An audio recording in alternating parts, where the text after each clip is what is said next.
All right, here we go. Well, hello everyone. We're all set up virtually. This is Kristi Villanueva with the West San Antonio Chamber of Commerce.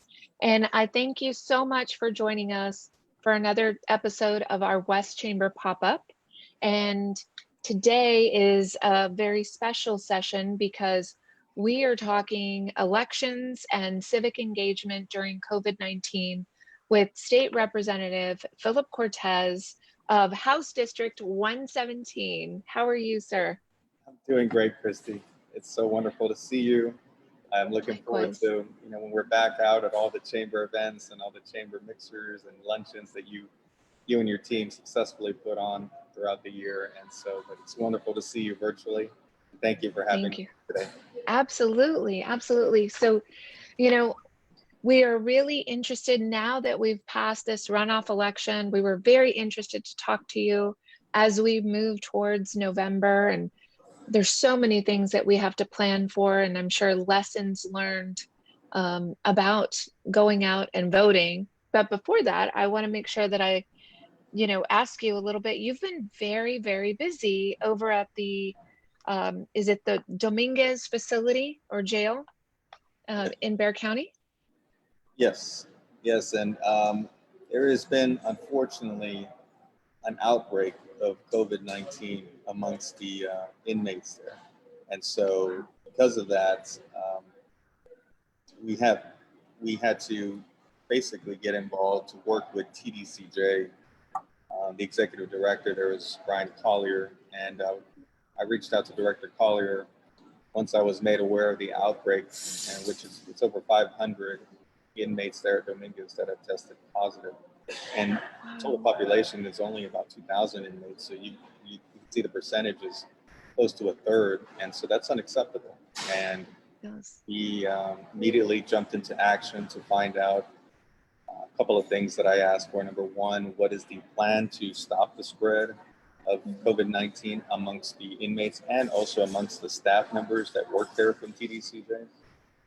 Second, I asked for what the plan was to increase communication between family members of the inmates and those that have tested positive, because right now, once an inmate has a confirmed positive test, they're moved to a whole other facility or dormitory away from the general population, and there is no phone privileges there at that dormitory. So literally the last phone call a family member would get from their inmate loved one is, I tested positive for COVID-19 and I'm going into isolation. And they're not able to hear from them for weeks at a time. So you can only imagine how that would feel as a family member, that the last message you have is that somebody has this deadly virus. And so we asked for increased communication to allow those inmates that are positive right now to be able to still make a phone call, have their phone privileges at least for 5 minutes, just to let their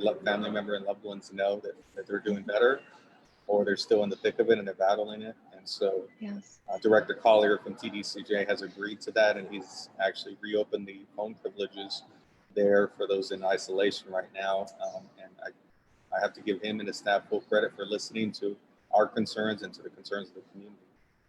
Wow, and then that's got to finally, be really tough. but And I was just, and I know that the facility itself, I mean, there's certain areas that aren't even air conditioned. I mean, there's some extreme conditions over there. That's right. And you can imagine having a COVID-19 fever in addition to battling the 106, 107 temperatures that we saw this week here in San Antonio. So that, to me, that's not a humane way to treat those inmates or any human being. And so that's another topic and issue that I brought up to Director Collier, was what needs to happen to ensure that all inmates that are battling COVID-19 right now have access to some sort of air-conditioned facility. And he has assured me that is happening now. They are trying their best to install some additional fans and fans with mist in that dormitory.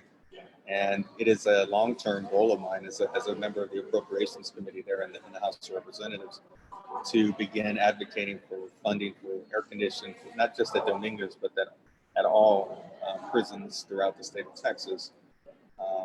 The newer prisons don't have, I mean, they all have air conditioning. It's the older ones that were built with no air conditioning, and those are the ones we need to work on immediately. Wow. Well, our thoughts are with the prisoners and their families and in this tough time. And this is all those basic needs being taken care of. We understand that crimes were committed, but they are human beings. And in order for the reform to happen, to take those steps to those that have been convicted and have them be productive citizens, we've got to take care of them and get this stuff going and That's make exactly them right. well. I couldn't have said it any better than what you said. They are human beings, and we're better than that as a state. We're better than that as a country. Where we do treat all human beings in a dignified and humane way. Absolutely. Well, so we're here to talk about elections and civic engagement. Let's start with elections. And we just came out of, an election process, and it seemed to go well. We had, an exceptional turnout compared to previous years. So what would be your opinion on how you saw this runoff election go? I think you hit it right on the head. I mean, it was a big turnout, and that was exciting. Nobody knew how it was going to go in the middle of a pandemic. But what that tells me is that people are determined to make sure their voices are heard, and that COVID-19 is not going to defeat our democracy. And we're going to do what we have to do to ensure that people have access to voting and to their polling sites in a safe way. And that's something that I believe Jackie Callanan and her staff, they did a great job to ensure that for this first round or this runoff round. But with the turnout going to be over 60% or 65% potentially for the presidential election in November, we're going to have to do what we can to increase access or accessibility to voting for all Texans, all eligible Texans, because we cannot, if we don't do something different for November, there's a good chance that you'll be in line for a ridiculous amount of time, hours at a time. There's a good chance that people may decide not to go out and vote because it's just too much trouble or it's not safe. And so we need to approach November more aggressively, and we need to have a different game plan for November. No, absolutely. Well, I know that I personally always encourage people to vote early, because since we can go to any polling site, that's exciting because you can just run in and run out essentially, no matter how long the ticket is. But I know there's a lot of people that have a tradition of voting the day of the election, and that's just it. They won't do it any other way. Exactly. You're exactly right. They're set in their tradition, and that's what they believe in. And so we have to make sure that it's safe and safe for them and for the election workers. So we did see when we walked in, the election workers or the volunteers, they had plexiglass.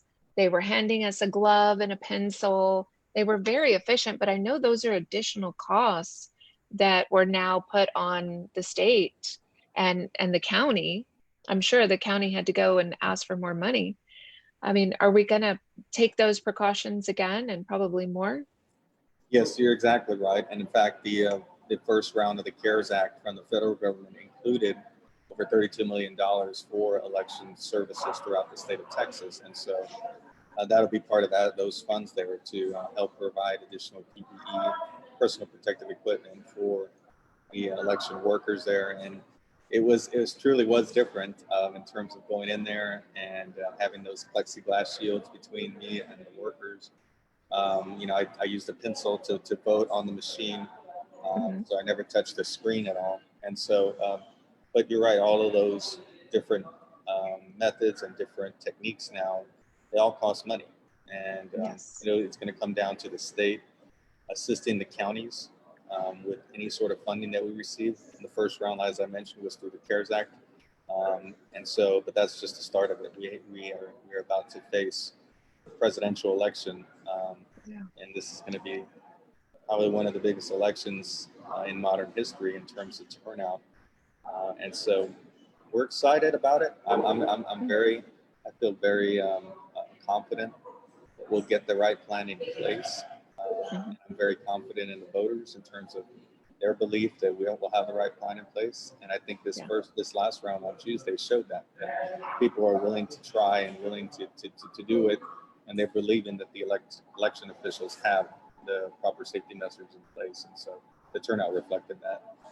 Yeah, no, I agree. I have a compromised immune system, and I know that I worried at first, but I thought I'm going to go out there anyway. I've got my mask on, and I was even prepared with gloves just in case I needed them if I saw that maybe I wouldn't be protected. But those election workers were fantastic. I love those folks, and they knew exactly what to do. It was like a well-oiled machine.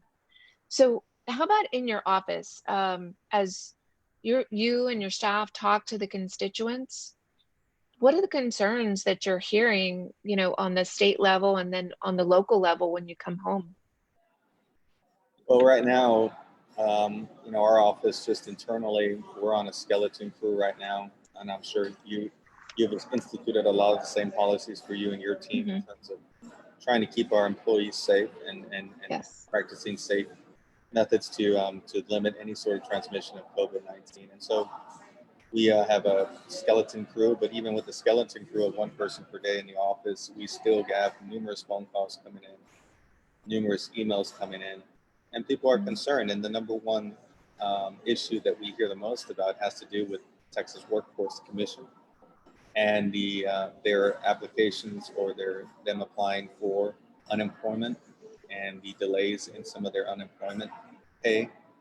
That is the number one issue I believe that we get calls about and we get emails about is TWC and what we can do to better expedite their benefits coming. It's obviously they're overwhelmed, TWC, in terms of the number of unemployment claims that they have, and so they're doing their best. But to somebody that's been out of work now for 2-3 months, they need that relief as soon as possible. And so my staff and I have been serving as advocates to TWC and helping to facilitate the processing of their benefits. And so that would be the top issue. The other issues that we talked about earlier have to do with the Dominguez State Jail issue. And then people also wanting to discuss just different state laws that we need to change and adjust for the upcoming legislative session here in January. Well, yeah, I know that's all important. And we don't even know, I guess we still haven't kind of received that direction of how is the state legislature going to gather? I think the only thing we've seen is the plexiglass dividers in the main area where you're sitting with your colleagues. We did see that on the news. Yes, and those were just some potential options.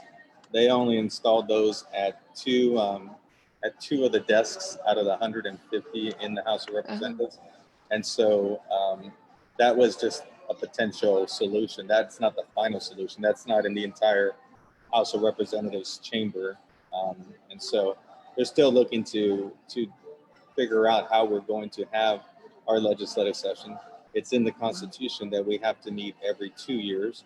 And so it's not going to be delayed or it's not going to be canceled by any means. We have to do the work of Texas and do the work of the people. And so we just have to figure out how we can do it without putting anybody else in danger, including ourselves and any of the public that comes to the Capitol. So all that's being discussed right now by the House leadership, Speaker of the House, and the governor's office, and the Senate side too, because we have work to do here in the next 6 months, and that deadline, that opening day is coming very quickly. Yes, no, absolutely. They better get on it because it's so close, and we want to make sure that we keep our leaders safe, and because you've got a lot of work to do when you're up there in Austin. Another big issue is the revenue streams and how the revenue streams, even at the state level, have been impacted in a very negative way. Mm-hmm. Sir, no, absolutely. on the music. So we do have a question from someone on Facebook related to curbside voting. What can we do as, and I guess this falls under our engagement piece. What can we do to get that pushed forward to have curbside voting? You know, should we write letters? Should we contact your office and other representative offices, or any advice is appreciated? Well, and I'm glad you brought that up. That's one of the issues that we had. I serve as the vice chairman of the elections committee for the state of Texas and in the House of Representatives. And so we are constantly looking at what are the different things that we can be doing to make voters voting safer. And so one of the issues that I specifically mentioned, because I submitted a letter to Governor Abbott and also to Secretary of State asking for them to consider the expansion of mail-in ballots for all eligible Texas voters, and also, as you mentioned, curbside voting to make it available on a more mass scale at every polling site. So that way, any eligible voter that does not want to get down from their vehicle can have a mobile system brought to their car. You can vote from your vehicle and then go about your way without ever having to get down.